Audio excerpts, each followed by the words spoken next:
Hey, this is Jamal Abbott here doing a test. We're going to remove a couple users. We're going to go to Virtual Office Configuration Manager to take care of this.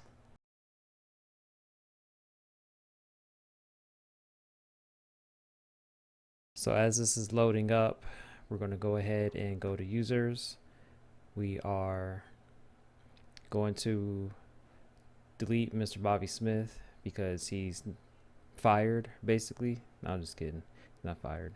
Just want to remove him from the system. So that might have been a little quick, but you hit these three dots to the right. We'll do this again for Alex Jones. I want to right click over here, deactivate user, which would temporarily remove the user from the system, but we're actually going to delete this user and take him out altogether. So you get this warning message saying you're about to delete Alex Jones, and then Alex won't be able to log in and do some other things. We're going to go ahead and continue, and then that's how we delete Bobby and Alex from the system. So once that's done, they are gone. And if you want to have those users log back in at a later time, they'll need to be added back in, and then you give them access to phone numbers and other access to the system.